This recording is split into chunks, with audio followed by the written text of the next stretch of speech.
Hello, welcome back to the Python class. So now that Jean-Marc has presented some features of Python and Numpy, we're going to try to apply them to the Grayscale reaction. So if you are still on the exercises, I suggest you catch up with us now, because if you don't follow this part, then you have a hard time following the rest of the class, because we're going to test all of our tools on this implementation. Quoi? Yeah, pardon. So my name is Alice Faure. Sorry, I did not introduce myself. I'm a research engineer in computer science. And so I'm going to talk about the implementation of Numpy and Numba and JAX in the Grayscale reaction. Well, you've been here since the beginning of the week, but here is a quick reminder of what the Grayscale reaction is. So in our formalism, we're going to compute the Grayscale reaction by using a Laplacian that we are going to represent as a convolution of a 3x3 stencil. Okay, so there are different stencils. I think they've been presented already. So the most simple one is the von Neumann neighborhood. Like, you consider that one cell will diffuse to its 4 closest neighbors. So here is a visual representation of it. So you put the kernel, you convolute it on your picture, and then you get the output picture, which represents the diffusion of the U species into the rest of the cells. In this class, we're going to use a more neighborhood kernel that represents diffusion to its 8 closest neighbors. So it's the stencil that the other classes use as well, I think. So it's because we want to compare with the other implementations. So I'm going to start with a very naive Python implementation. Oh, what's going on? Okay. It's not an implementation you should do in real life, because it's without Numpy, so it's very basic, and we will just use it to compare to the Numpy implementation, and also we're going to use it with Numba, because sometimes it's better to have a native Python with Numba. Okay, so let's start with this Jupyter notebook. It's called Python CPU. So try to open it and try to run the first cell here. It should work. And if it doesn't, don't hesitate to ask questions on the Discord. Maybe we can answer them. And so the first step is to define our stencil. So let's define it with a NumPy array, because it's much more convenient. But then we'll try to not use NumPy for the rest of the naive implementation. But just for the stencil, it's way more convenient to define it with a NumPy array. So try to fill here the stencil. So we use this stencil here. Try to do it yourself. And we'll see the solution. It's on the, so here you should be on the tutorial directory. But then if you go on solutions, you have the equivalent of this notebook, but with the solution, okay? So I'll give you maybe a few minutes to do that. In the meantime, if you have questions, if you didn't manage to run the cell or install the tools. Yes, question? Can you tell me from which package is CV2? CV2 is OpenCV-Python. Okay. Python. Okay, thanks. Dash is tiré du milieu. Okay.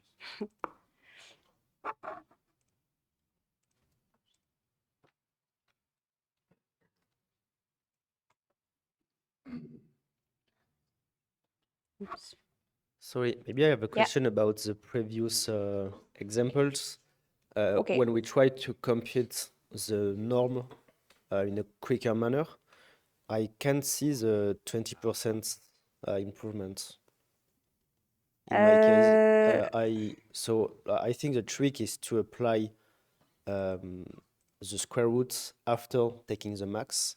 But in my case, I have like 5% improvement doing that. So we haven't corrected the fourth exercise as well, so maybe we can spend like 5 minutes on it if you want. Jean-Marc, you want to go back to the exercise? Okay, and in the meantime, if you don't want to hear the correction of the exercise, try to do the stencil yourself. But we'll spend a few minutes on the correction of the exercise that Jean-Marc presented. Donc c'était... non. C'est dans le tutoriel, c'est ça? Ah, c'est dans Solution? Ah, ok.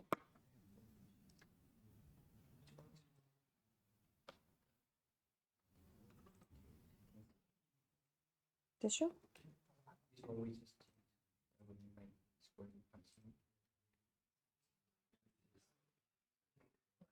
C'est ça? Ah, vas-y.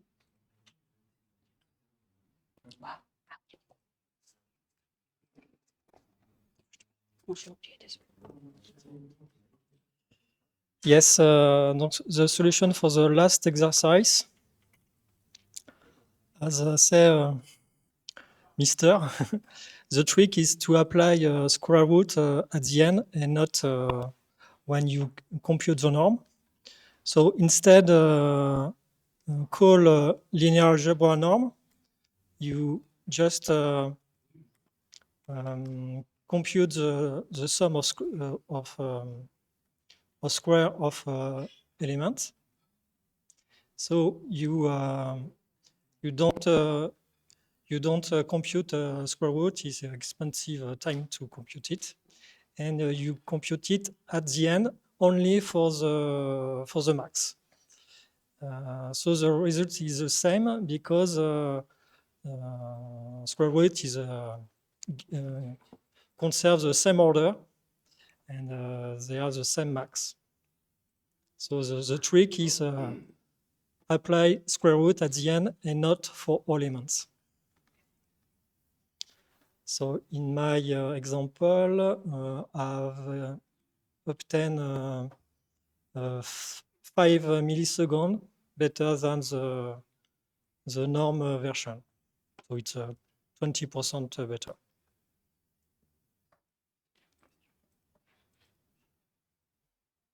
So the solution is here. Question? So congratulations to find the solution.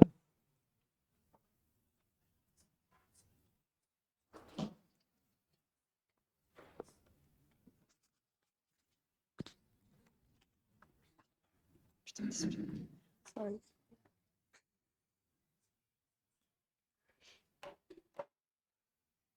C'est bon? Ah, ok, merci, désolé. Okay, so if there's no further question on this, I suggest we go back to the Python CPU implementation. So I'm going to correct the stencil. Well, if you're used to Numpy, it should be very straightforward. So you just define it as this. So a 3 times 3 array. Oops, I forgot to import. Okay, and then what we're going to do is compute the Laplacian. And so for this first implementation, we're going to use 4 loops. So this you should never do, but we're going to do it because then we're going to optimize it with Numba. So you have a loop over the rows of the image, a loop over the columns of the image, and 2 loops over the rows and columns of the Laplacian. Okay, so go to your tutorial notebook and try to fill the Laplacian. So I put the doc here so you know which arguments are needed and what you have to return. So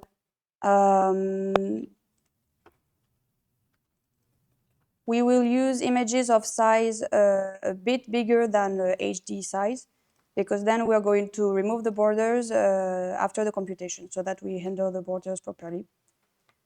Okay, so try to fill this function. Let us know if you have any problem. And then you can try also to write your Gray-Scott function to compute U and V, so the concentration of the species U and V, and to update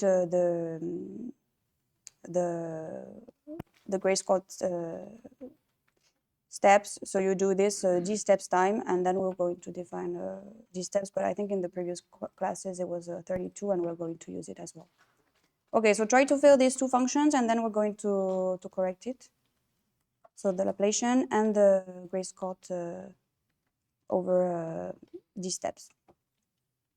So I had a question on the Gray-Scott D steps function. How are we supposed to write it? So if you read the description, it means we have to propagate the U and V species in U and V arrays. And for this, how do we propagate this species? We use the differential equations that we have here. So we want to represent the variation of U with respect to the time. And so to do this, we use this expression here. And it's very easy because we already computed the Laplacian. We just have to multiply it with the terms, I think it's the feed rate, yes, that we already have, etc. So you just write this, this expression here, and you update your U array with the result of this expression here, and the same for V. And then you do it 32 times, so D steps times. So I'm going to leave you maybe 2 minutes to do that, but then we will correct. The idea is that you just understand the correction, but then you're going to modify this function a lot. So by the end of this class, you will know it by heart. Okay, so I suggest we see the correction together. So for the first function, the Laplacian, you have to write 4 for loops. And then it's a bit of a mess with the indexes. So okay, it's okay if you don't understand really all the indexes, but if you want to really try it, you can set one index to 0, another one to 0, and see if you find the right result. But what's to retain here is that you computed over the whole U array, and you applied your convolution kernel over the whole U array, and so you obtained the Laplacian. And this Laplacian, we're going to use it in the Gray-Scott D steps function to compute U and V. So how do we compute U and V? So we want to represent the variation of U and V over time, the variation of the concentration. So we use these equations here. So the Laplacian we already have. The terms here, RU, FR, etc., there are arguments of the function. So you don't need to write them. And so what we just need is to compute U times V square. And so what we do is each U array will be updated with this this expression here. So it's du times the Laplacian, and then you remove uv square, and then you add f times 1 minus u, and then you multiply it by dt. Okay, so you have the discretization of the differential equation. We compute one time UVV because we're going to use it both times, so let's just compute it one time here. And then we do a for loop over these steps. So as you can see, we don't use the index of the for loop here because we don't need it since we update the U array every time. So we just pass a blank index, like a dash. This means in Python, I'm not going to use this index, so I don't give it a name. Okay, and then we return U and V, which are the updated arrays, so the updated concentrations after 32 steps of this variation of concentration. Okay, so now we have our two main functions, our two core functions, I will say, and we want to do a lot of times this computation, and we want to plot a lot of images. So we're going to have to plot 1,000 images, and we're going to compute everything 32 times between each image. So the 1,000 images that we're going to plot, we need to be careful of our RAM when we save it, because well, for the CPU it's not a big deal, but for the GPU it would be harder. So what we do is we're going to divide our 1,000 images that we want to compute into chunks of, for example, 100 images, and save them one after the other. So this is the function here that you don't have to write because we already wrote it, I think. Oh, I'm in the solutions. Maybe you will have to write it. Yes, okay, sorry for that. So you can write the simulate images chunk. So what it will do is just it will apply the Gray-Scott dsteps function in a loop over 1,000 of images. Not 1,000, a chunk of images that we are going to take from 1,000 of images. Between each image, we're going to reset the borders to 0, because remember we had the bigger arrays, and so we have to handle the little borders. Each image we will shrink it to have an HD image, but then the borders, when we go to the next image that we want to plot, we're going to reset them to 0. So you can use this function that's already defined. We just sets all the borders to 0 for both images. So you have to call this function between each image computation. And in the end, you save the images in an array, removing the borders of the images this way. It's written here, okay? And so you can see here our images array at the end will be of size k images, which is the number of images in the chunk. So we can say, for example, 100 images. And then it will be the length of view minus 2, because we remove the two borders horizontal and two borders vertical. And this function simulate images chunk, we're going to use it in a loop over all the chunks of the images we want to compute. So for example, if you want to compute 1,000 images, we're going to have 10 chunks of 100 images. Okay, so take a few time to do this function here. And then the next function is already defined because it was a bit annoying to write. So this function simulate images chunk, you're going to use it on a loop over the n chunks of the 1,000 images you want to compute. Okay, so I'll give you maybe 10 minutes to do that, and then we'll see the correction together. I suggest we correct this part, because then we have some things to do before eating. So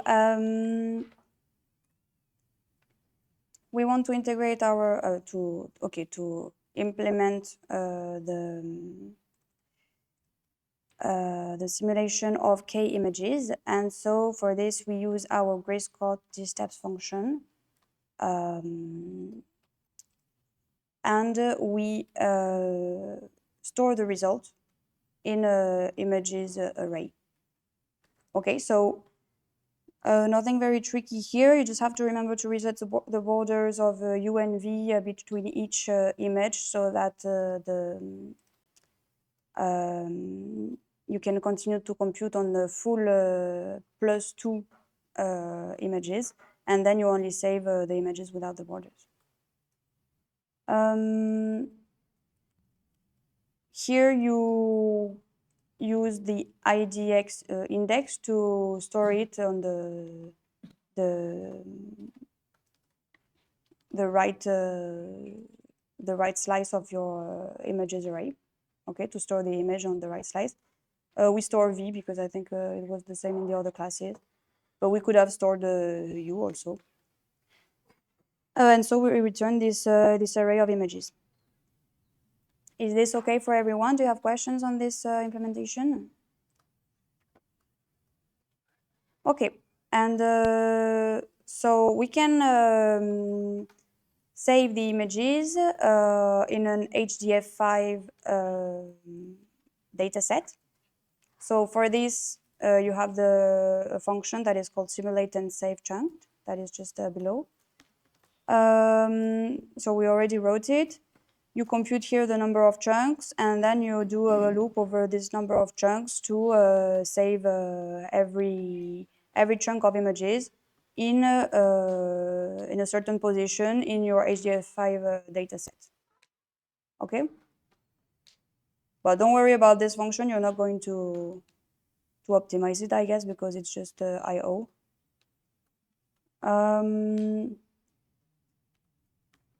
Okay, so let's take a look at the 3 helper functions that we have. So init arrays, normally you should have used it already if you tested some of your functions. So it's just a function that creates and initializes the 2 arrays representing the concentration of U and V. And so U is an array of 1s at the beginning, and V is an array of 0s. And then we put a drop of V in the U species. And then we want to notice the evolution of the concentration. We also use we also define a function that you can use if you want. It's to plot images from the HDF5 dataset. So it's just to check that you did not compute crazy stuff. And then we're going to use it also. It's make video from HDF5. It's a function that will take your HDF5 dataset and make a video from it so that you will notice the evolution of the concentration with the time. Okay, so now we're going to test everything that we wrote. For this, we have to define the parameters that we used as arguments in the functions. So the size of the images. Here I put the real size of the images we want to store. But then in each function, when we want to compute on the borders also, we always add +2, so that it's already taken care of in the functions. For the moment, since we wrote very naive Python code, we're not going to compute a lot of images and a lot of steps because it will take forever. So we just keep them to 2. The update in time, we chose 1 as the other classes, I think. And then the diffusion coefficient and the feed kill rates are the same as the other classes also. So you can try to run this cell here. I believe, yes, okay. So you can try to use the previously defined functions to save the images in an HDF5 dataset. And then you can use the functions to plot the images and to make the video, okay? So it's just a matter of using the function. So I suggest we do it together. So, okay, I'm gonna have to.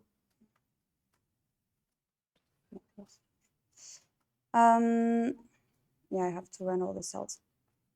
So try to do it on your side to use all these functions. You can time the execution with time it if you want. It's going to be very slow. It's normal because it's very naive Python code that you should never write. Okay, so just for 2 images and 2 steps of computation between each images, we're going to see the time that it takes. So here I use time instead of time it because I don't want to do a lot of iterations because it's very slow. But in the following notebooks, we're going to use time it so that we have a more representative benchmark. And once it's done, you can plot the images. Here you have only 2 images in your HDF5 dataset, so it's going to be very fast. And make the video, so it's going to be a video from 2 images. It's going to be very, very short, but you can still check that everything works. So normally it should take maybe 1 minute or something like that, because it's just 4 loops imbricated into each other. So it's normal that it's very, very slow. Okay, so here I plot the initial concentrations. And if I make the video, yes, it's done. So the video, it should be in your results directory. So here you can see, since I call the plot images from HDF5 function also, I have 2 images. I have the HDF5 dataset, and I have project.avi, which is the video. So if you want to check it, I think you have to open it from the terminal maybe. Well, okay, it's a 2 images video, so we don't notice anything. It's just the concentrations are shifting from one image to the other, which is normal. So if we want to have a code that is a bit more usable, we are going to have to use Numpy to replace our for loops to vectorize everything. So is this part okay for everyone? Do you have questions maybe in the room, on the satellite site, in the Discord? No? Okay. So well, we have 5 minutes left. I suggest we do the beginning of the Numpy part. So here we wrote a very naive Python implementation. We're going to use the 4th notebook. Okay, it's a number 4. So it's a Numpy implementation. And you're going to write the Laplacian with Numpy instead of these very annoying for loops. Okay, you're still going to have to use 2 loops over the Laplacian, over the stencil, I guess. But okay, so for the time remaining, I suggest you try to do this Laplacian with Numpy. It's a bit annoying because of the indices also. So we're going to see the correction together. And we're going to compare it to the naive Python Laplacian and see. Well, I noticed that but this is this function we should use for the rest of the class because it's much faster, which is normal. Okay, so if you remember the class of Jean-Marc just before, to apply the stencil over the U array, we're going to have to use the broadcasting feature of Numpy. So we're going to still do for loops over the stencil rows and columns, but then for the whole UNV matrix, we're going to broadcast the stencil over the arrays. Okay, so this operation you will use to write your Numpy Laplacian to the rows and columns of U. Okay, don't forget to import everything that we defined before, and then you can try and fill this Laplacian with Numpy. So some people had trouble plotting the images and seeing the video. It might be because you were still on the tutorial side. And here on the tutorial side, I did not fill the whole cell. I just put a line here so that you use previously defined functions. But then you have to write the instruction to call them yourself. So if you go to the solutions, yes, you have to write the simulate and save chunk to call it. And so this will plot your images. This will actually produce your HDF5 dataset, and then you can plot the images and make the video. So if you encounter like results not found or something like that, it's maybe because you forgot to write this line. So it's already 12:05. So I suggest we stop here for now, and we'll see the correction of the Numpy Laplacian after lunch. And we'll continue with Numpy, and then we'll see Numpy and JAX too. Okay? At 1:30, there will be a presentation of the Slovenian satellite site. So be sure to be there at 1:30, and then at 2, we will go back to the Python CPU class. Thank you.